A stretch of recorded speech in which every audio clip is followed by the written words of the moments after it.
Hi friends, ಇವತ್ತು ನಾವು rice ಫ್ಲೋರ್ನಲ್ಲಿ pasta ಮಾಡೋದು ಹೇಗೆ ಅಂತ ನೋಡೋಣ. ಇದು ಹೋಮ್ ಮೇಡ್ ಪಾಸ್ತಾ, ತುಂಬ ಚೆನ್ನಾಗಿರುತ್ತೆ ಹಾಗೂ ಹೆಲ್ದಿಯಾಗೂ ಇರುತ್ತೆ.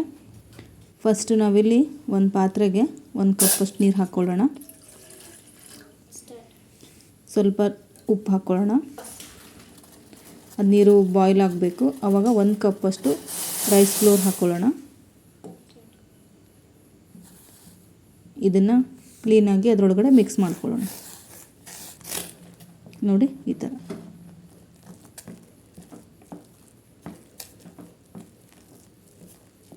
ಮಿಕ್ಸ್ ಮಾಡ್ಕೋಬೇಕು.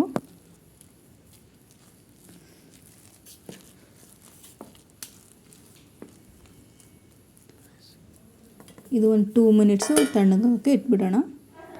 ಒಂದು ಮಿಕ್ಸಿ ಜಾರ್ಗೆ 1-2 ಪೀಸಸ್ ಆಫ್ ಟೊಮ್ಯಾಟೋನ ಕಟ್ ಮಾಡಿಕೊಂಡು ಹಾಕ್ಕೋಬೇಕು. ಒಂದು 2 ಬೆಳ್ಳುಳ್ಳಿನ ಸುಲಿದು ಹಾಕ್ಕೊಂಡಿದ್ದೀನಿ ನಾನಿಲ್ಲಿ. ಒಂದು 1/2 ಟೀ ಸ್ಪೂನಷ್ಟು ಜೀರಿಗೆ ಹಾಕ್ಕೋಬೇಕು. ಇದನ್ನು ಸಣ್ಣಕ್ಕೆ ಗ್ರೈಂಡ್ ಮಾಡ್ಕೋಬೇಕು. ನೋಡಿ ಫ್ರೆಂಡ್ಸ್, ಈ ಥರ. ಈಗ ನೆಕ್ಸ್ಟು ನಾವು ರೆಡಿ ಮಾಡಿಟ್ಟಿದ್ವಲ್ಲ, ಅದನ್ನು ಒಂದು ಪ್ಲೇಟ್ಗೆ ಹಾಕ್ಕೊಳ್ಳೋಣ.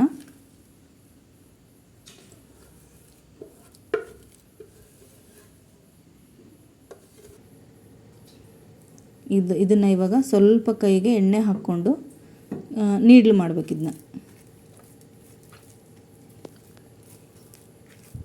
ಅಂದರೆ ಇದನ್ನ ಚಪಾತಿ ಹಿಟ್ಟು ಅಥವಾ ರೊಟ್ಟಿ ಹಿಟ್ಟಿನ ಅದಕ್ಕೆ ನಾದ್ಕೋಬೇಕು. ನೋಡಿ, ಈ ಥರ ಗಂಟಿಲ್ದ ರೀತಿ ನಾದ್ಕೋಬೇಕು. ನೋಡಿ, ಈ ಥರ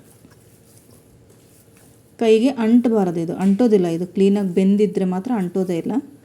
ನೋಡಿ, ಈ ಥರ.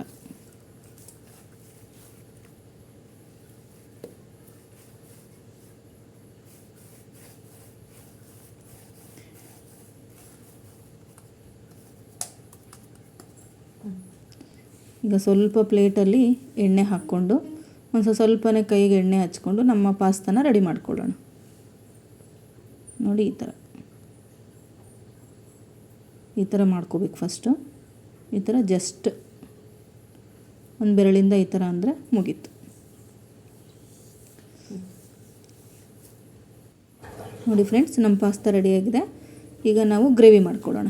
1-2 ಸ್ಪೂನಷ್ಟು ಆಯಿಲ್ ಹಾಕ್ಕೋಬೇಕು. ಒಂದು 1/2 ಟೀ ಸ್ಪೂನಷ್ಟು ಸಾಸಿವೆ ಹಾಕ್ಕೊಂಡಿದ್ದೀನಿ ನಾನಿಲ್ಲಿ ಒಗ್ಗರಣೆಗೆ. 1 ಕಪ್ಪಷ್ಟು ಸಣ್ಣದಾಗಿ ಹೆಚ್ಚಿರುವಂಥ ಆನಿಯನ್ನು, ಸ್ವಲ್ಪ ಶುಂಠಿನ ತುರಿದಿಟ್ಕೊಂಡಿದ್ದೀನಿ ನಾನು, ತುರಿದು ಹಾಕ್ಕೋಬೇಕು. ಸ್ವಲ್ಪ ಇದನ್ನು ಫ್ರೈ ಮಾಡ್ಕೋಬೇಕು ಫ್ರೆಂಡ್ಸ್. ನೋಡಿ, ಈ ಥರ. ಟೊಮೆಟೊದು ನಾವು ಪ್ಯೂರಿ ರೆಡಿ ಮಾಡ್ಕೊಂಡಿದ್ವಲ್ಲ, ಅದನ್ನು ಡೈರೆಕ್ಟಾಗಿ ಇದಕ್ಕೆ ಹಾಕ್ಕೋಬೇಕು.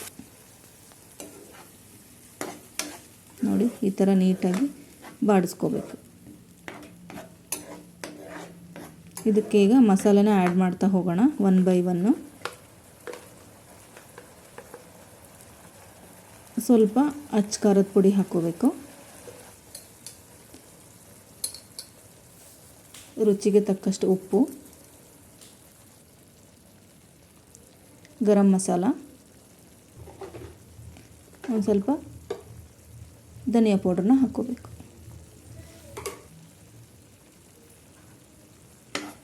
ಈಗ ಮಿಕ್ಸ್ ಮಾಡ್ಕೊಳ್ಳೋಣ. ಗ್ರೇವಿಗೆ ಮಸಾಲೆ ಎಲ್ಲ ಕ್ಲೀನಾಗಿ ಹೊಂದ್ಕೋಬೇಕದು, ಆ ಥರ ಮಿಕ್ಸ್ ಮಾಡ್ಕೋಬೇಕು. ನೋಡಿ ಫ್ರೆಂಡ್ಸ್, ಈ ಥರ ತುಂಬಾ ಚೆನ್ನಾಗಿರುತ್ತೆ ಫ್ರೆಂಡ್ಸ್. ಇದು ಮಕ್ಕಳಂತೂ ತುಂಬಾ ಇಷ್ಟಪಟ್ಟು ತಿಂತಾರೆ. ಹೆಲ್ದಿಯಾಗೂ ಇರುತ್ತೆ, ಹೋಮ್ ಮೇಡ್ ಆಗೂ ಇರುತ್ತೆ. ಈಗ ನೋಡಿ, ನಮ್ಮ ಪಾಸ್ತಾನ ಒಂದೊಂದೇ ಇದರಲ್ಲಿ ಹಾಕಬೇಕು. ನಾವು ಗ್ರೇವಿ ಒಳಗಡೆ ಹಾಕಬೇಕು. ತುಂಬ ಬೇಗನೆ ರೆಡಿ ಆಗುತ್ತೆ ಫ್ರೆಂಡ್ಸ್ ಇದು. ನೋಡಿ, ಈ ಥರ ನಮ್ಮ ಪಾಸ್ತಾಕ್ಕೆ ಗ್ರೇವಿ ಎಲ್ಲ ಹೊಂದ್ಕೊಳ್ಳೋ ಥರ ನಾವು ಅದನ್ನು ಬಾಡಿಸ್ಕೋಬೇಕು. ನೋಡಿ, ಎಷ್ಟು ಚೆನ್ನಾಗಿ ಕಾಣ್ತಾ ಇದೆ. ಮೇಲ್ಗಡೆ ಸ್ವಲ್ಪ ಕೊತ್ತಂಬರಿನ ಕಟ್ ಮಾಡಿ ಹಾಕ್ಕೋಬೇಕು. ಹಾಟಾಗಿ ಬಿಸಿ ಬಿಸಿಯಾಗಿ ಮಕ್ಕಳಿಗೆ ಹಾಕಿಕೊಟ್ರೆ ಇಷ್ಟಪಟ್ಟು ತಿಂತಾರೆ.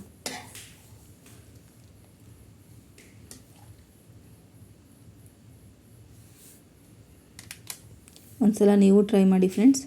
Thank you.